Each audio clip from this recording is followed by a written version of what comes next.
সুপ্রিয় দর্শক, স্বাগত জানাচ্ছি। ইরানকে ঘিরে মধ্যপ্রাচ্যের ভূ রাজনীতি নিত্য নতুন মোড় নিচ্ছে। ইসরায়েলের সঙ্গে সাম্প্রতিক যুদ্ধের পর ইরান শুধু প্রতিরক্ষায় সীমাবদ্ধ নেই, আঞ্চলিক শক্তি কাঠামো পুনর্নির্মাণ শুরু করেছে। যুদ্ধের অভিজ্ঞতা থেকে ইরান শিক্ষা নিয়েছে, বেরিয়ে আসছে তাদের দুর্বলতার জায়গাটিও, আর সেই শিক্ষা থেকে শুরু হয়েছে নতুন যুদ্ধ প্রস্তুতি। মধ্যপ্রাচ্যের প্রতিটি দেশ নিজস্ব নিরাপত্তা নিশ্চিত করার অজুহাতে বিলিয়ন বিলিয়ন ডলার খরচ করে অত্যাধুনিক মরণাস্ত্র সংগ্রহ করছে। যুক্তরাষ্ট্র, রাশিয়া, চীন এবং ইউরোপের বিভিন্ন দেশ এই অস্ত্র ব্যবসার প্রধান অংশীদার। বিমান প্রতিরক্ষা ব্যবস্থা থেকে শুরু করে যুদ্ধ বিমান, ট্যাঙ্ক, মিসাইল, ড্রোন সবকিছুরই চাহিদা তুঙ্গে। এবার অস্ত্র বিক্রির বাজারে নতুন করে প্রবেশ করতে যাচ্ছে এক মুসলিম দেশ। কোন সেই মুসলিম দেশ? কি পরিমাণে অস্ত্র বিক্রি করছে? কোন দেশ সেখান থেকে অস্ত্র কিনছে? এতে কি নতুন করে ভূ রাজনৈতিক যুদ্ধের সূচনা হবে? এসব প্রশ্নের বিশ্লেষণ নিয়ে সাজিয়েছি এবারের পর্ব। বিস্তারিত জানতে পুরো ভিডিওটি দেখুন। দর্শক, চলুন চলে যাই মূল ভিডিওতে।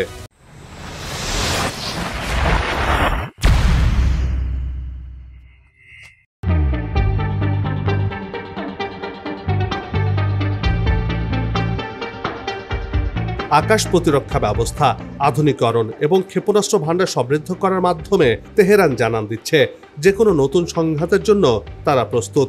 সময় যত এগুচ্ছে, ইরানের সামরিক কৌশল ততই যুদ্ধের দামামার দিকে অগ্রসর হচ্ছে।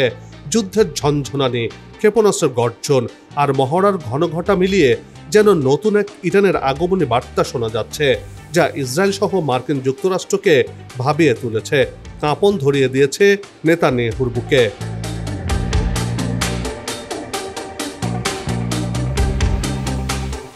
অতীতের ক্ষতকে শক্তিতে রূপান্তরিত করে ইরান এখন নিজেদের সামরিক দুর্গকে এমনভাবে সাজাচ্ছে যাতে শত্রুপক্ষ যে কোনো আগ্রাসনের আগে দ্বিতীয়বার ভাবতে বাধ্য হয়।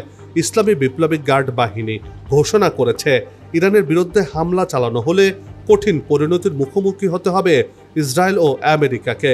তাদের মতে ইরান এমন প্রস্তুতি নিয়েছে যা প্রতিপক্ষকে আক্রমণের আগেই কাঁপিয়ে তুলবে। নতুন এক পরাশক্তিতে রূপান্তরিত হয়েছে পার্সিয়ার সিংহ। গত 21 সেপ্টেম্বর প্রতিরক্ষা সপ্তাহের সূচনায় এক বিবৃতিতে আইআরজিসি এই সতর্ক বার্তা দেয়।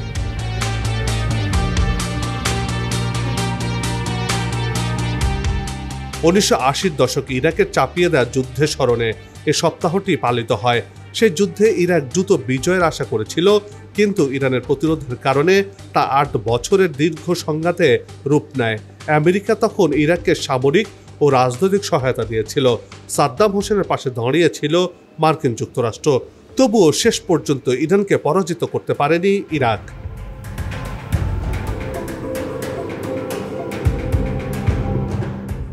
ইতিহাসে সেই অভিজ্ঞতা থেকে শিক্ষা নিয়ে ইরান আজকের দিনে নিজেদের সামরিক শক্তি পুনর্গঠন করছে।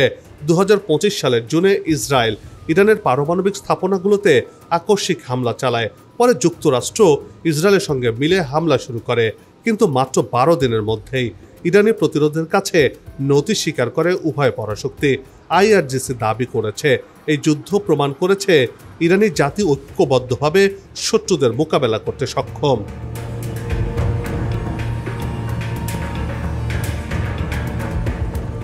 ইসরায়েল ও আমেরিকার আগ্রাসনের পর ইরানের জাতীয় ঐক্য আরও সুদৃঢ় হয়েছে, বরং পশ্চিমা শক্তি কোনো সাফল্য অর্জন করতে পারেনি ইরানে হামলা চালিয়ে। আইআরজিসি বলছে, শত্রুরা হাইব্রিড যুদ্ধ চালালেও ইরান ঐক্যের দুর্গ হয়ে দাঁড়িয়ে রয়েছে। প্রতিরক্ষা ও নিরাপত্তা প্রযুক্তির উন্নয়ন এখন অব্যাহত রয়েছে ইরানের। সম্ভাব্য যে কোনো হুমকি মোকাবেলায় তারা সর্বোচ্চ প্রস্তুত, এবং এই অবস্থান থেকে শত্রুদের নতুন করে সতর্ক বার্তা পাঠাচ্ছে তেহরান।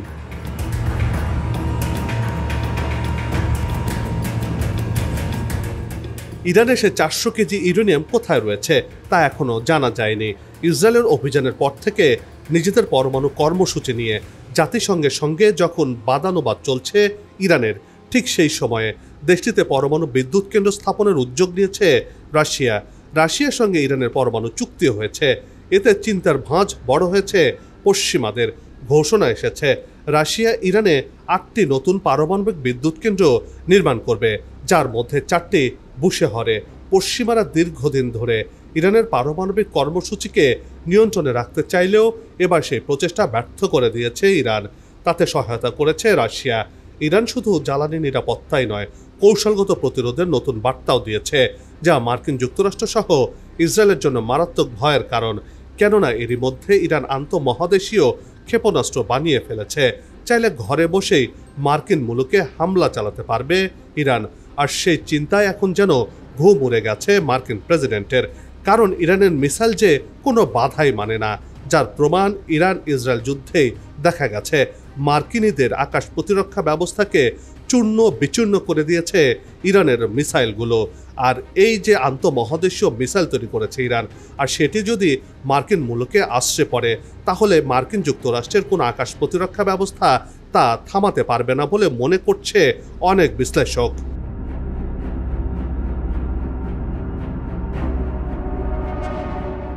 ইরানের সংসদীয় কমিশনের মুখপাত্র ইব্রাহিম রেজাই বলেছেন, রাশিয়ার সঙ্গে এই ঐতিহাসিক চুক্তি তেহরানের আত্মনির্ভরতার ঘোষণা। বশিরের নতুন ইউনিটগুলো সম্পূর্ণরূপে ইরানি কোম্পানিগুলো নির্মাণ করবে। এতে বোঝা যাচ্ছে ইরানের পারমাণবিক শিল্পকে কোনোভাবেই থামানো সম্ভব নয়। সরাসরি ওয়াশিংটন ও তেল আবিবকে লক্ষ্য করে এ ঘোষণা দেওয়া হয়েছে। এর মাধ্যমে ইরান আগামী শক্তিধর দেশ হিসেবে নিজের নাম লেখাতে চলেছে।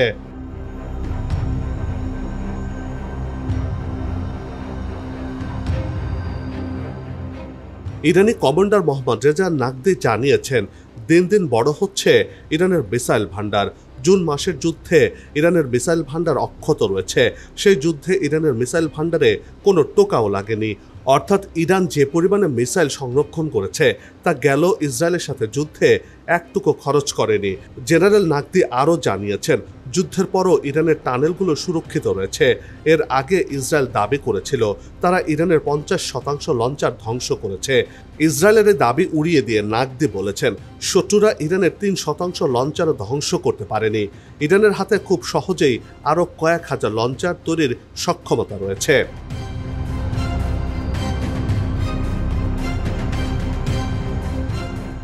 আবার ইরানের মিসাইলগুলো অন্যান্য অস্ত্র মধ্যপ্রাচ্যের প্রক্সি বাহিনীগুলো ব্যবহার করে থাকে বলে অভিযোগ রয়েছে। বলা চলে ইরান বর্তমানে সামরিক অস্ত্র তৈরিতে স্বয়ংসম্পূর্ণ। কেননা ইরান নিত্যদিনই নতুন নতুন মিসাইল, ড্রোন সহ নানান ধরনের যুদ্ধাস্ত্র তৈরি করছে, যেগুলো সর্বাধুনিক। এমনকি ইরান পরমাণু বোমার চেয়েও ভয়ঙ্কর অস্ত্র ইএমপি হাইড্রোজেন বোমা বানানোর দিকে বিশেষ নজর দিচ্ছে। ইরানের হাতে বর্তমানে আন্তঃমহাদেশীয় মিসাইলও রয়েছে। আর ইরানের মিসাইল আর ড্রোনের প্রেমে পড়েছেন খোদ মার্কিন যুক্তরাষ্ট্রের প্রেসিডেন্টও। তিনি মার্কিন বাহিনীকে ইরানের আদলে ড্রোন আর ক্ষেপণাস্ত্র বানানোর নির্দেশনাও দিয়েছেন। বলা চলে ইরান এখন সামরিক অস্ত্র তৈরিতে স্বয়ংসম্পূর্ণ এবং পথ প্রদর্শক।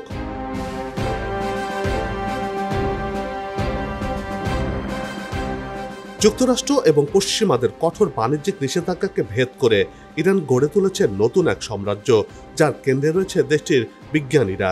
তাদের সহায়তায় ইরান এখন ব্যালিস্টিক ক্ষেপণাস্ত্র আর আত্মঘাতী ড্রোন তৈরি করে স্বয়ংসম্পূর্ণতা অর্জন করেছে। ইরানের মিসাইল ড্রোন ভান্ডার এতটাই বেশি সমৃদ্ধশালী হয়েছে যে তারা এখন বিদেশে এসব সামরিক অস্ত্র রপ্তানি করতে চাইছে। ইরান ও যুক্তরাষ্ট্রের মতো অস্ত্র বিক্রির কাতারে নাম লেখাতে চলেছে।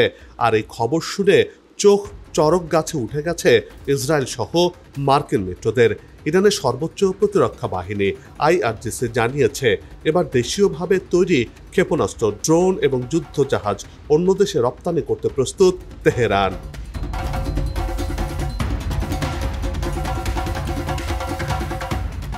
ইরানের এমন ঘোষণায় স্তম্ভিত হয়ে গেছে পশ্চিমারা, কারণ তারা কল্পনাও করতে পারেনি ইরান এত নিষেধাজ্ঞার মাঝেও সামরিক দিক থেকে এত এগিয়ে যাবে। ইরানের এমন সামরিক শক্তি নতুন ভূ রাজনৈতিক যুদ্ধের সূচনার দিকে এগিয়ে নিয়ে যেতে পারে, যার কারণে ইসরায়েলের জন্য মরণ ডেকে আনবে বলে মনে করছেন বোদ্ধারা। কেননা ইরানের ছোড়া ব্যালিস্টিক ক্ষেপণাস্ত্র ও আত্মঘাতী ড্রোন বহরের হাত থেকে বাঁচতে ইহুদিবাদী রাষ্ট্রের প্রধানমন্ত্রী বেনিয়ামিন নেতানিয়াহু মার্কিন প্রেসিডেন্টের দরবারে ছুটে যান। হাতে পায়ে ধরে ইরানের হামলা থেকে নিজেকে বাঁচাতে আকুতি মিনতি করতে থাকেন। তারপরে বিশ্বমোড়ল যুক্তরাষ্ট্র ইরানের সাথে সমঝোতা করে যুদ্ধবিরতি ঘোষণা করে। যদিও ওই যুদ্ধে ইসরায়েলের সমর্থনে যোগ দিয়েছিল যুক্তরাষ্ট্র, কিন্তু ইরানের সামরিক সক্ষমতা ধ্বংস করতে ব্যর্থ হয়ে তারা এই যুদ্ধ মেনে নিয়ে পরে ইরানের সাথে সমঝোতায় চলে আসে।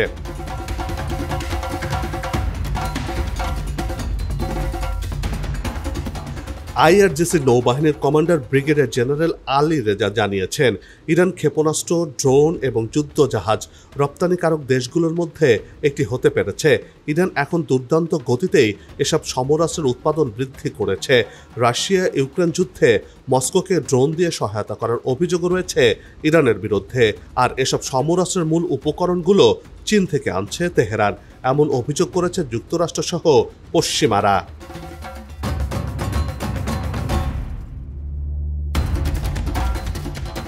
যদিও ইরানের সামরিক কর্মকর্তারা বারবার হুঙ্কার দিয়ে বলেছে যে কোনো ধরনের বাধাই দেশটিকে সামরিক সক্ষমতা অর্জনে পিছিয়ে রাখতে পারবে না। এদিকে ইরানের বিজ্ঞানীদের তৈরি শাহেদ ON-36 মডেলের ড্রোনটির উৎপাদন ব্যয় তুলনামূলক কম হওয়ায় যুক্তরাষ্ট্রসহ পশ্চিমারা এখন এই অস্ত্রটি তৈরির দিকে মনোযোগ দিয়েছে। মার্কিন সংবাদ মাধ্যম ওয়াল স্ট্রিট জার্নালের এক প্রতিবেদনে বলা হয়েছে, চীন, যুক্তরাষ্ট্র, ফ্রান্স এবং যুক্তরাজ্যের বিভিন্ন প্রতিষ্ঠান ইরানের শাহেদ ড্রোনের আদলে নতুন ড্রোন তৈরি করছে।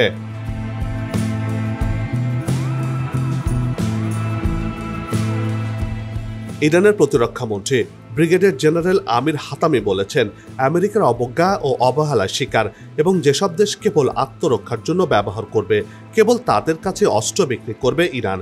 কোনো দেশ ইরান থেকে অস্ত্র কিনতে চাইলে তাকে ইরানের শর্ত মেনেই তা কিনতে হবে। কোনো দেশে শর্ত মেনে ইরান অস্ত্র বিক্রি করবে না। অস্ত্র ক্রেতাদের দেশগুলোকে অবশ্যই অস্ত্র কেনার যৌক্তিক এবং নৈতিক অবস্থান তুলে ধরতে হবে। তারা কেউ যুদ্ধাদেহী মনোভাব নিয়ে ইরানের অস্ত্র কিনতে পারবে না বলে সাফ জানিয়ে দেয়। অর্থাৎ যুদ্ধ বাঁধিয়ে দেয় বা আগাম হামলা চালানোর জন্য ইরানের সামরিক শক্তি ব্যবহার করা যাবে না বলেও জানিয়ে দিয়েছে দেশটি।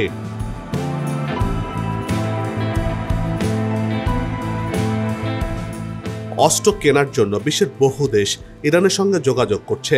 তেহরান কিছু সংখ্যক দেশের সঙ্গে আলাপ আলোচনাও করেছে। ইরানের অস্ত্র বিক্রির পরিমাণ হবে আমদানির তুলনায় অনেক বেশি।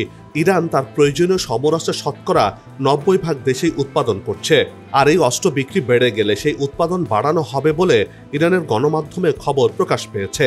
ইরানের প্রতিরক্ষা মন্ত্রী জানান, আমেরিকা মধ্যপ্রাচ্যকে অস্ত্রের গুদামে পরিণত করেছে এবং এর মাধ্যমে মূলত মার্কিন অস্ত্র ব্যবসায়ীরা লাভবান হচ্ছেন।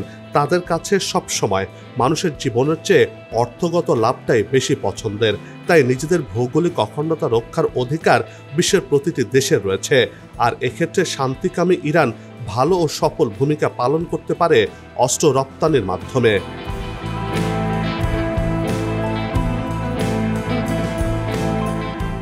ইরানের সাম্প্রতিক অগ্রগতি এবং তাদের প্রতিরক্ষা শিল্পের উন্নয়ন নিয়ে প্রশ্ন উঠছে, এই বাজারে তারা কি আমেরিকাকে চ্যালেঞ্জ করতে পারবে বা সক্ষম?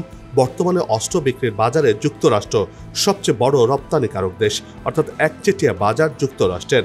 2024 সালে বহির্বিশ্বে 31,870 কোটি ডলারের যুদ্ধাস্ত্র ও সামরিক সরঞ্জাম রপ্তানি করেছে মার্কিন যুক্তরাষ্ট্র। অন্যদিকে ইরানের অস্ত্র রপ্তানি সীমিত, মূলত তাদের উপর নিষেধাজ্ঞার কারণে।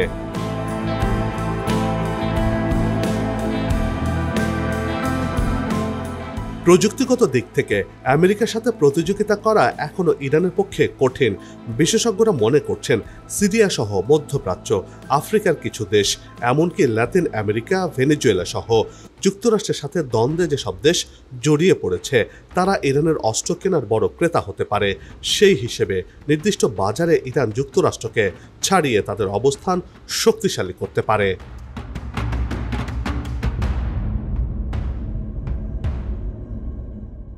ইরানের অস্ত্র শিল্পের উন্নতি সত্যি প্রশংসনীয়, কিন্তু আমেরিকার বাজার দখল করার মতো অবস্থানে পৌঁছানো তাদের পক্ষে বড় চ্যালেঞ্জ রয়েছে। নিষেধাজ্ঞা, রাজনৈতিক প্রভাব এবং প্রযুক্তিগত সীমাবদ্ধতা, এই সব কিছুই তাদের পথে বড় বাধা বলে মনে করছেন বিশ্লেষকরা। ভবিষ্যতে যদি এই বাধাগুলো কাটিয়ে উঠতে পারে, তাহলে ইরান অস্ত্রের বাজারে গুরুত্বপূর্ণ খেলোয়াড় হয়ে উঠতে পারে, যার মাধ্যমে মার্কিন যুক্তরাষ্ট্র সহ ইসরায়েলের জন্য ভয়ের কারণ হয়ে দাঁড়াবে। আর সেক্ষেত্রে ইসরায়েলকে হিসেব করে পা ফেলতে হবে। একটু হেরফের হলেই দুনিয়া থেকে চিরতরে মুছে যাবে ইসরায়েল নামের ইহুদি রাষ্ট্রটি।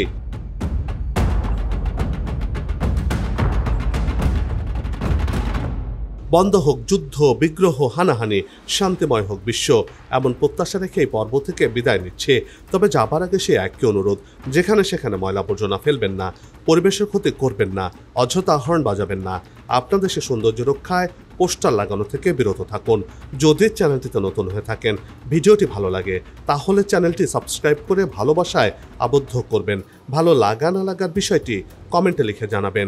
কি ধরনের ভিডিও দেখতে চান তাও জানানোর অনুরোধ রইল। আগামীতে আবারও হাজির হব নতুন কোনো খবর আর তার বিশ্লেষণ নিয়ে।